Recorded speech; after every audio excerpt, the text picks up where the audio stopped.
बहुत simple words में बात करें तो अर्थक्वेक का मतलब होता है शेकिंग ऑफ अर्थ। इसके बारे में बहुत फ्रीक्वेंटली हम न्यूज़ में भी सुनते रहते हैं और ये एक ऐसा नेचुरल डिज़ास्टर है शायद जिसके बारे में सब कोई जानते हैं। तो आज के इस छोटे से वीडियो में हम जानेंगे कुछ important concept which are related with earthquake. I hope कि आपके काम आएगा, एंड तक ज़रूर इसे देखिएगा। जैसे आप जानते हो कि अर्थक्वेक में there is a sudden shaking of earth, लेकिन ये अर्थ शेक क्यों करती है? क्योंकि सडन रिलीज ऑफ एनर्जी होता है और ये जब एनर्जी रिलीज होती है उससे वेव्स बनती हैं और यही वेव्स जो हैं वो अर्थक्वेक कॉज करती है, मीन्स अर्थ को शेक करवाती हैं और ये वेव्स सभी डायरेक्शन में मूव करती हैं जिसके कारण अर्थक्वेक आते हैं।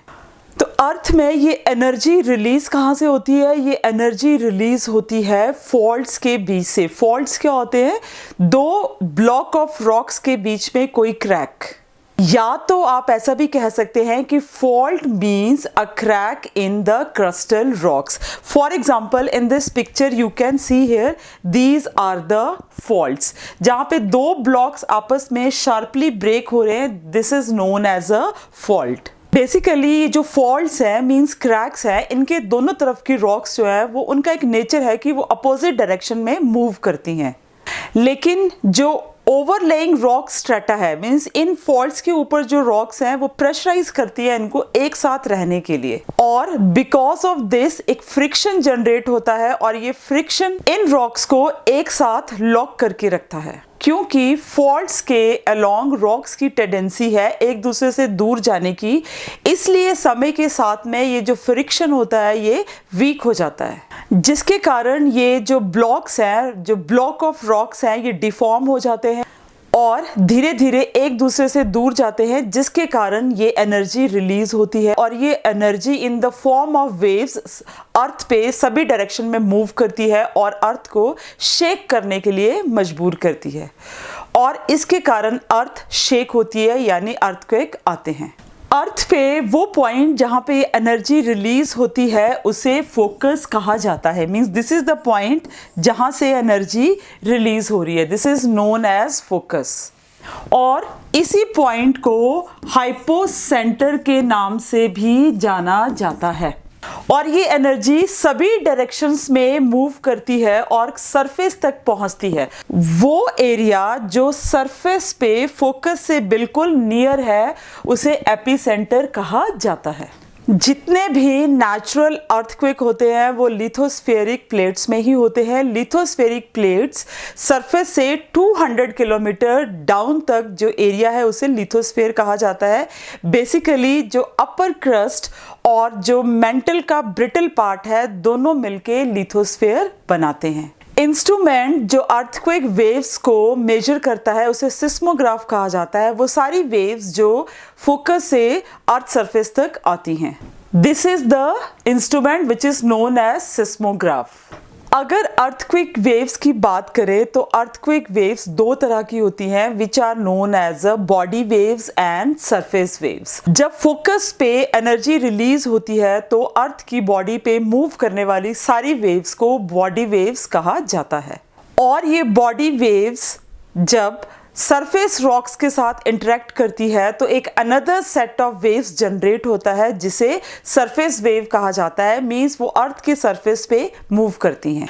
इन अर्थक्वेक वेव्स की वेलोसिटी चेंज हो जाती है जब वो ट्रेवल करते हैं डिफरेंट मटेरियल के से जिनकी डेंसिटी भी डिफरेंट होती है। जितना ज़्यादा डेंस मटेरियल होगा अर्थक्वेक वेव्स की वेलोसिटी उतनी ज़्यादा ही होगी, बिकॉज डिफरेंट मटेरियल की डेंसिटी डिफरेंट होती है। इसी कारण अर्थक्वेक वेव्स में रिफ्रैक्शन और रिफ्लेक्शन होता है। रिफ्लेक्शन मीन्स जब अर्थक्वेक वेव्स रिफ्लेक्ट बैक मतलब पीछे हटके आती हैं, और रिफ्रैक्शन मीन्स जब अर्थक्वेक वेव्स अपने पाथ से शिफ्ट होती हैं।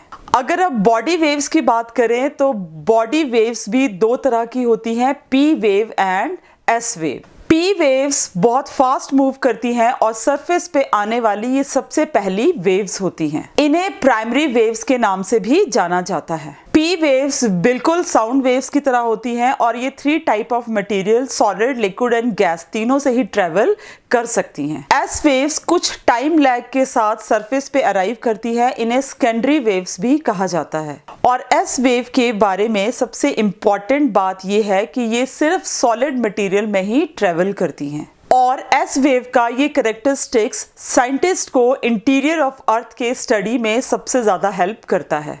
और इन वेव्स की डायरेक्शन में जो चेंज आता है इसके बारे में अनुमान सिस्मोग्राफ से लगाया जाता है। सरफेस वेव्स बॉडी वेव्स के बाद बॉडी वेव्स के जो 2 टाइप्स हैं, पी वेव और एस वेव, इसके अलावा जो दूसरी वेव्स है जिन्हें सरफेस वेव कहा जाता है वो सिस्मोग्राफ में सबसे लेट रिकॉर्ड होती हैं। और सरफेस वेव्स सबसे ज़्यादा डिस्ट्रक्टिव होती है क्योंकि ये सरफेस पे मूव करती हैं और जितना भी स्ट्रक्चर है, रॉक्स है, बिल्डिंग्स है, ब्रिजेस हैं, रोड्स हैं, इन सबको डिस्ट्रक्ट करती हैं। अब हम बात करेंगे शैडो जोन की। एक्चुअली सिस्मोग्राफ हर एक तरह की वेव्स को रिकॉर्ड करता है, लेकिन कुछ एरियाज भी है where these waves are not reported. इस तरह की जोन को शैडो जोन के नाम से जाना जाता है। एक्चुअली ऐसा ऑब्जर्व किया गया है कि किसी भी डिस्टेंस पे एपिसेंटर से 105 डिग्री पे जो सिस्मोग्राफ लोकेट किया जाता है वो पी वेव्स और एस वेव्स दोनों ही वेव्स को रिकॉर्ड करता है। और एपिसेंटर से 145 डिग्री पे किसी भी डिस्टेंस पे लोकेटेड सिस्मोग्राफ केवल पी वेव्स को रिकॉर्ड करता है। लेकिन 105 डिग्री टू 145 डिग्री एपिसेंटर से लेके एक ऐसा एरिया है जहां पे इन अर्थक्वेक वेव्स को रिपोर्ट नहीं किया जाता। इस एरिया को हम शैडो जोन के नाम से जानते हैं। एक बात यहाँ पे जरूर ध्यान में रखना कि 105 डिग्री के बियॉन्ड जो जोन है वहां पे एस वेव्स रिपोर्ट नहीं की जाती हैं। इसका रीजन आप समझ सकते हैं, because this is the area which is liquid और कोर एरिया है, वेयर एज जो एस वेव्स है वो केवल सॉलिड में ही ट्रेवल करती हैं।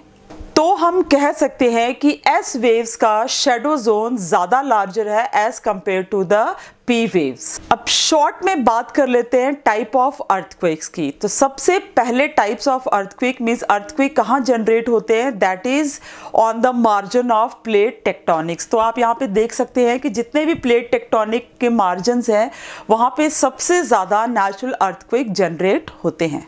वो एरियाज जहाँ पे एक्टिव वॉल्केनोज हैं वहाँ पे जनरेट होने वाले अर्थक्वेक्स को वॉल्केनिक अर्थक्वेक के नाम से जाना जाता है। समटाइम ऐसे एरियाज जहाँ पे एक्सेसिव माइनिंग होती है जिसके कारण अगर वो माइन कोलैप्स हो जाए तो माइनर टर्मोइड्स, माइनर शेकिंग देखने को मिलती है। Sometime it can also lead to the major earthquakes also. Another type of earthquake generate होते हैं केमिकल और न्यूक्लियर एक्सप्लोजन्स के द्वारा। इस तरह के अर्थक्वेक्स को एक्सप्लोजन अर्थक्वेक कहा जाता है। और जो माइंस के हमने जो पीछे बात करी माइन के कोलैप्स होने से, तो उस तरह के अर्थक्वेक को कोलैप्स अर्थक्वेक के नाम से भी जाना जाता है। और ऐसे अर्थक्वेक जो लार्ज रिजर्वायर्स के बनने के कारण जनरेट होते हैं उन्हें रिजर्वायर इंड्यूस अर्थक्वेक के नाम से जाना जाता है। परहैप्स ये वीडियो आपके काम आई होगी। जय हिंद, जय भारत।